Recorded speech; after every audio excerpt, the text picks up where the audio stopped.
ये हल्की भीगी हरी दूब, ये कच्ची सी पगडंडियाँ, ये अनजाना सा रास्ता, ये अनदेखा अनजाना सा सफर, ये बारिश से धुली हुई सड़कें, मौसम के हमसफर, ये कांदा भजिए, ये अल्हड़पन, ये सुकून, ये भाव, ये भक्ति, ये दीवारें, पुरानी कहानियाँ। किले तक जाने के लिए लगभग 280 सीढ़ियां हैं। ढूंढते हैं हम खुद को, ये पानी, ये पहाड़ कुछ कहते हैं। चलिए आज मैं आपको ले चलती हूँ पश्चिमी घाट के कोरीगढ़ किले पर। Hello and welcome back to Ranchi vlogs. नया दिन, नई शुरुआत। काफ़ी टाइम बाद वापस ट्रैवल कर रहे हैं। आज हम लोग जा रहे हैं कोराईगढ़ फोर्ट, जो कि आंबे वैली सिटी के पास है। जो पुणे में रहते हैं उनको पता होगा आंबे वैली। सो अगर आप पुणे के अराउंड घूमना चाहते हैं तो it is a nice one day trip. अगर आप ट्रैक करना चाहते हैं ट्रैकर्स के लिए तो बहुत ही अमेजिंग जगह है। तो आप जल्दी आइए सुबह और पूरा एक दिन का प्लान आप यहाँ पे कर सकते हैं। तो चलिए स्टार्ट करते हैं। पश्चिमी घाट में स्थित कोरीगढ़ पुणे से लगभग 91 किलोमीटर दूर है और लोनावाला से मात्र 25 किलोमीटर की दूरी पर है। मैं आपकी जानकारी के लिए बता दूं कि अगर आप लोनावाला आते हैं और आपको कोरीगढ़ जाना है तो आप वहां से प्राइवेट टैक्सी ले सकते हैं या एम्बी वैली जाने वाली बस में भी बैठ सकते हैं। आपको एम्बी वैली तक नहीं जाना है, उससे पहले ही पेट शाहपुर नाम का एक गांव आएगा, वहां पे आप उतर जाइए और वहां से ये ट्रैक स्टार्ट होती है। कोरीगढ़ पुणे और मुंबई के आसपास रहने वाले लोगों के लिए एक परफेक्ट वीकेंड है। वैसे तो कोरीगढ़ साल भर ही खुशनुमा रहता है, पर इसका सही समय आने का सितंबर से मार्च तक है। सब लोगों को इसमें दिलचस्पी है, न कि सिर्फ इतिहासकार बल्कि प्रकृति प्रेमियों को भी बहुत अच्छा लगता है। आप यहाँ पे आकर ट्रैकिंग और हाइकिंग का अनुभव ले सकते हैं। यहाँ की सड़कें की कंडीशन बहुत अच्छी है, तो आप खुद ड्राइव करके आइए तो आपको बहुत मजा आएगा। यहाँ पे देखिए मैं पेट शाहपुर पहुंच चुकी हूँ और ये इस तरह की कच्ची पार्किंग की व्यवस्था यहाँ पर है। पेट शाहपुर गांव का बेस है और यहाँ पे पार्किंग है। और जब आप यहाँ से जाते हैं तो ये जो बोर्ड है, इधर से अंदर पैदल चलने का रास्ता है, वहाँ से ट्रैक स्टार्ट होती है और वो कोराईगढ़ है। इस तरह का कच्चा रास्ता पूरे रास्ते है। इसी तरह से आपको कोरीगढ़ ऊपर तक पहुंचना है। आप यहाँ पर अच्छे कंफर्टेबल वॉकिंग शूज़ या ट्रैकिंग शूज़ पहनकर आइए तो ये अच्छा होगा। बारिश रहती है तो कभी कभार कीचड़ ज़रूर रहता है यहाँ पे, तो प्लीज़ ध्यान से ट्रैक कीजिए। मैं आपको बता दूं कि 16वीं सदी के आसपास इस कोरीगढ़ किले का निर्माण हुआ था। हालांकि सटीक जानकारी कुछ उपलब्ध नहीं है। कोरीगढ़ किला समुद्र तल से 3028 फीट की ऊंचाई पर बसा है। आपको पता है कोरीगढ़ किला महाराष्ट्र के कई सारे ऊंचे किलों में से एक किला है।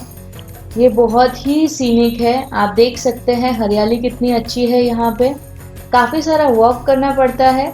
इजी ट्रैक तो नहीं है, मतलब मैं तो फर्स्ट टाइम गई थी तो मुझे तो थोड़ी सी डिफिकल्टी हुई। कच्चे रास्ते पर चलने में वैसे कोई प्रॉब्लम नहीं है, पर यहाँ पे बहुत सारी सीढ़ियाँ हैं। लगभग मैंने आपको बताया वैसे 228 लगभग सीढ़ियाँ हैं।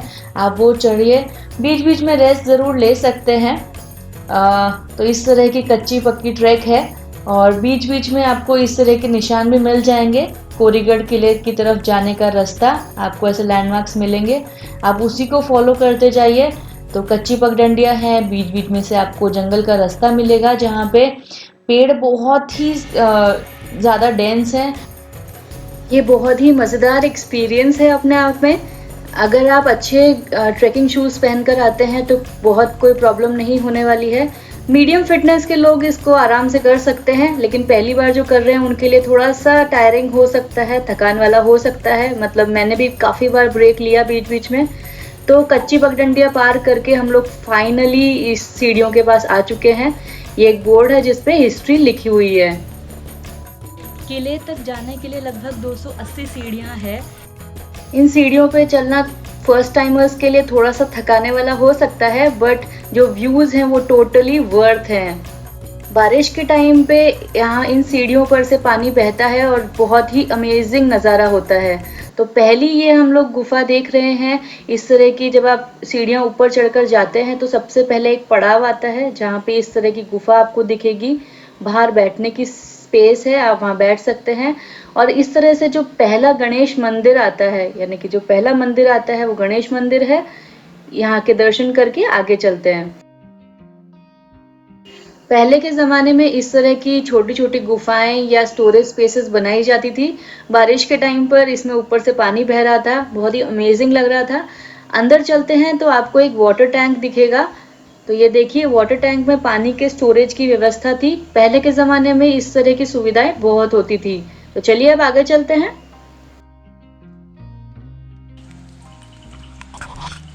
ये गणेश दरवाज़ा है और काफ़ी पुराना दरवाज़ा सा लग रहा है। ऐसा लग रहा है कि पहले यही दरवाज़ा हुआ करता होगा। चलिए अंदर चलते हैं। बारिश की वजह से इसमें मॉस जम गई थी और बहुत ही डैम्प वातावरण था। यहाँ से एक दरवाज़ा एक छोटा सा दिख रहा है मुझे, इसमें से बाहर निकलने का रास्ता लग रहा है। इनसे बात करके सच में बहुत मज़ा आया।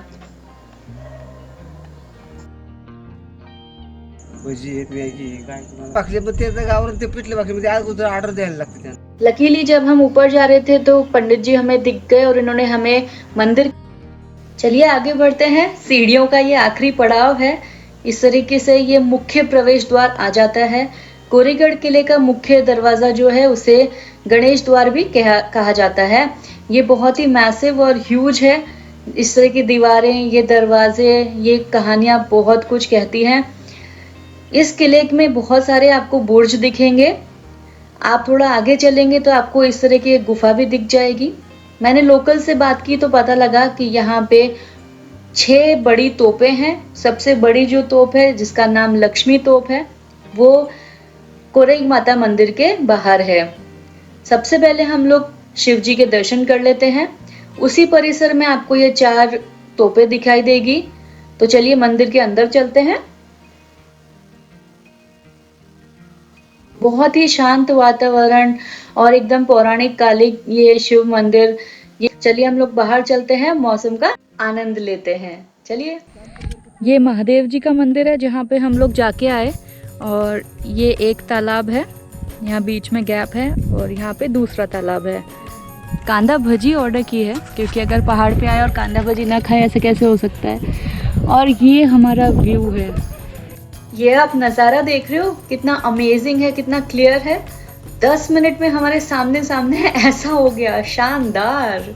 हम कितनी ऊंचाई पर है इस बात का अंदाज़ा आपको लगेगा कि घर कितने छोटे दिख रहे हैं। वो डैम है एम्बे वैली का और ये जो बुर्ज है इस पे लोग खड़े हैं। अगर आप क्लोजली देखेंगे तो इस पे लोग खड़े हैं और मैं यहाँ पे हूँ और मेरे पीछे भी लोग खड़े हैं। तो आप देखिए इसका साइज़ कितना इनॉर्मस है। Totally worth it. कोरेगढ़ जो है वो बिगनर्स जो ट्रैकर्स हैं या फिर जो ट्रैकिंग स्टार्ट करना चाहते हैं लेकिन उनको डर लगता है कि कैसे करेंगे, उसमें स्टेमिना चाहिए होगा वगैरह, थोड़ा सा स्टेमिना बढ़ा लीजिए। It's totally worth it because अगर आप यहाँ पे आते हैं तो जो व्यू मिलता है यहाँ से बहुत ही अमेजिंग है। गर्मा गर्म कांदा भजी। हमारे चारों तरफ से बादल जा रहे हैं, आप देख रहे होंगे मेरे पीछे बादल है। कांदा भजी गर्मा गर्म कितना मस्त लगता है। ट्राई करते हैं।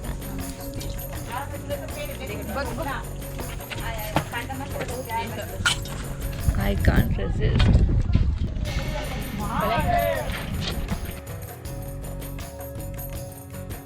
ओह माय गॉड, मैं जहाँ पे खड़ी हूँ, ओह माय गॉड क्या नज़ारा है। हम लोग हैं कोरेगढ़ किले पे और हम लोगों ने यहाँ नीचे से जहाँ पार्किंग की थी वहाँ से 1 घंटे की ट्रैक करके हम लोग यहाँ पे आए हैं और अमेजिंग नज़ारा है, out of the world, like nature at its best. मेरे पीछे आप बुर्ज देख रहे हो, ये पूरा इतना अच्छा दिख रहा था और अभी अभी देखिए बादल आ गया है। यहाँ पे नीचे देखिए कुछ भी दिखाई नहीं दे रहा है कि कहाँ पे खड़ा है, क्या हो रहा है। अमेजिंग। मेरे लेफ्ट की तरफ देखिए, अभी जहाँ पे हम लोग मंदिर जाके आए वो वाला क्या अमेजिंग नज़ारा। इस किले के ऊपर 4 मंदिर हैं। एक शिव जी का है, एक विष्णु जी का है, एक कोराई माता का मंदिर है और एक गणेश मंदिर है। जब आप नीचे से ऊपर आते हैं सीढ़ियाँ चढ़ के तब बीच में गणेश मंदिर आता है और ऊपर पहुंचने के बाद फोर्ट पे वो 3 मंदिर दिखेंगे। मैंने आपको शिव मंदिर दिखाया, चलिए अब मैं आपको कोराई माता मंदिर दिखाती हूँ। मौसम तो इतना अच्छा हो रहा था कि ऐसा मन कर रहा था कि बस घूमते ही रहें, देखते ही रहें ये अमेजिंग नज़ारे। और मेरे पीछे जो आप देख रहे हैं वो एक और तालाब है। ये देखिए अभी तो धूप आ गई है तो खुल गया है और आप इजीली देख सकते हैं इसको। एक तालाब उस तरफ है और एक तालाब ये।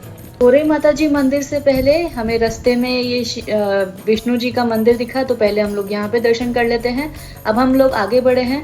ये जो आप देख रहे हैं ये कोरे माता जी का मंदिर है। इसमें सबसे बड़ी लक्ष्मी तोप रखी हुई है, आप प्लीज उसको जरूर देखें। तो हम पहुंच गए हैं कोरे माता मंदिर, तो चलिए अंदर चलते हैं। सबसे पहली खासियत यह है कि मंदिर बहुत ही शांत था, बहुत सारे लोग नहीं थे। और जो मुझे पहली फीलिंग आई वो ये थी कि काफ़ी पौराणिक है ये मंदिर। मुझे बहुत अच्छा लगा, यहाँ की वाइब्स ही टोटली अलग थी। माता जी की मूर्ति देखकर एकदम मंत्रमुग्ध हो गई थी मैं। बहुत ही अद्भुत मंदिर है यहाँ का, बहुत ही शांति है यहाँ पे। पंडित जी से मैंने बात की तो उन्होंने बताया कि कोराई देवी माता जो मंदिर है ये 5 बहनें हैं और उसमें से एक बहन जो है कोराई माता जी हैं, बाकी की 3 बहनें यहीं पर ही विराजमान हैं और उसमें से एक बहन जो है वो मुंबा माता मंदिर जो आप मुंबई में जानते हैं, वो मुंबा देवी माता जी जो मंदिर है उसके नाम से ही मुंबई शहर का नाम पड़ा। तो ये बहुत ही रोचक जानकारी मुझे आज जानने को मिली, मुझे बहुत अच्छा लगा यहाँ पे आके। अगर आप कोराईगढ़ फोर्ट पे आते हैं तो कोराई माता मंदिर तो ज़रूर आइए। आप कमेंट सेक्शन में ज़रूर बताइए कि ये जो त्रिशूल है इसके साथ ये मिरर क्यों है। एक और रोचक जानकारी जो मुझे इस मंदिर के बारे में पता लगी वो ये है कि पंडित जी ने हमें बताया कि कोराई माता जी को रोज़ एक नई साड़ी पहनाई जाती है ना अद्भुत। माता जी मंदिर के बाहर ये कि ऐसी वैली है, ये देखिए कितना सुंदर नज़ारा है और यहाँ से सीधा नीचे वाटरफॉल भी है, बहुत सुंदर है। ऊपर किले पे एक बोर्ड लिखा था जिसमें बताया गया था कि यहाँ पे 4 मंदिर हैं, 2 तालाब हैं, एक कुआं है और बहुत सारी अद्भुत चीज़ें हैं, बुर्ज भी है। आपने देखा होगा कि जब यहाँ से जाते हैं तो एक बड़ा दरवाज़ा आता है, तो कोराईगढ़ का जो प्रवेश द्वार है उसका मुख पूर्व की तरफ है। ऊपर कोराई देवी माता का मंदिर भी है। तो ये मुझे लगा कि आपको इन्फॉर्मेशन शेयर करूँ तो मैंने आपसे शेयर की। कोराईगढ़ में अच्छे खासे 2-2.5 घंटे बिताने के बाद अभी समय है नीचे चलने का, तो चलिए चलते हैं। वैसे तो आप पूरा दिन यहाँ पे बिता सकते हैं, जो प्रकृति प्रेमी हैं उनको तो यहाँ पे बहुत मज़ा आएगा। आप पक्षियों की चहचहाट, ये बहता हुआ पानी, झरने, ये इतनी हरियाली देखकर यहाँ से आपको जाने का मन ही नहीं होगा, जैसा मेरा नहीं हो रहा था। आप खाना लेकर आइए या तो फिर आप यहीं पे ही कांदा भजिए खाइए, बहुत अमेजिंग नज़ारा है। मुझे तो बिल्कुल वापस जाने का मन नहीं हो रहा था। वाओ, कितना नेचुरल मस्त पानी है। उस झरने में से वो पानी आ रहा है और यहाँ पे बह के कितना साफ पानी है। वाओ, सो रिफ्रेशिंग। हमारे अलावा कोई नहीं है यहाँ पे, सो गुड। फाइनली 30 मिनट की डिसेंड करने के बाद यानी कि उतरने के बाद हम लोग नीचे आ चुके हैं और पहुंचने में ऊपर लगभग 2-2.5 घंटे लगे थे क्योंकि हमारी हैबिट नहीं होती है इतना चढ़ने की। सो अराउंड 2 घंटे चढ़ने में 2 घंटे 2.5 घंटे वहाँ पे अच्छे से स्पेंड करने के बाद 30 मिनट यानी कि आधा घंटा वापस आप उतरे। काफ़ी अच्छा एक्सपीरियंस रहा। मैं सजेशन ये दूंगी कि जब कभी भी आप कोराईगढ़ आते हैं या किसी भी फोर्ट पे ट्रैक करना जाते हैं तो अर्ली मॉर्निंग ज़रूर देखिए। हम लोग लकी थे कि आज मौसम बहुत अच्छा था, लेकिन अगर धूप हुई तो थोड़ी सी प्रॉब्लम हो सकती है, थकान ज़्यादा होती है। दूसरा मैं ये बोलूँगी कि ये ईजी ट्रैक तो नहीं बोल सकते, लेकिन हाँ मीडियम फिटनेस के जो लोग हैं वो आराम से इसको कर सकते हैं। जो यूजुअली ट्रैक करते हैं वो कर सकते हैं, या फिर जो वॉक्स अच्छे से करते हैं वो कर सकते हैं। मतलब मैं कर सकती हूँ तो आप भी कर सकते हैं। और लगभग हम लोग 2 बज चुकी है, यहाँ पे हम लोग नीचे आ चुके हैं। हम लोग सीधा घर जाके खाना खाएंगे बिकॉज़ पुणे से बहुत ज़्यादा दूर नहीं है कोराईगढ़। लेकिन अगर आप यहाँ पे आते हैं और आपको खाने को चाहिए, ऊपर एक कांदा भजी की दुकान थी, वो मैंने वहाँ से कांदा भजी खाई। यहाँ पे नीचे भी 1-2 रेस्टोरेंट्स हैं जहाँ पे आप खाना खा सकते हैं। ये one of the places in and around Pune है। प्लेलिस्ट में आप देख लीजिए, आपको सारी वो जगह मिल जाएगी। अगर आप पुणे के आसपास घूमना चाहते हैं तो कौन कौन सी जगह है, वहाँ पे मैंने सिंहगढ़ का वीडियो डाला हुआ है, शनिवार वाला का वीडियो डाला हुआ है, जिसकी लिंक आपको डिस्क्रिप्शन बॉक्स में मिल जाएगी। आप प्लेलिस्ट में भी जाकर देख सकते हैं। मेरा आज का दिन बहुत अमेजिंग गया। अगर आप इंडिविजुअली एक दिन की ट्रैक करना चाहते हैं तो अर्ली मॉर्निंग निकलिए, कोराईगढ़ आइए। पुणे से सिर्फ 1.5 घंटे का रास्ता है, 70 किलोमीटर है। बहुत अच्छा अमेजिंग एक्सपीरियंस है। आई होप आपको मेरा ये वीडियो अच्छा लगेगा। प्लीज़ लाइक कीजिए, सब्सक्राइब कीजिए, शेयर कीजिए।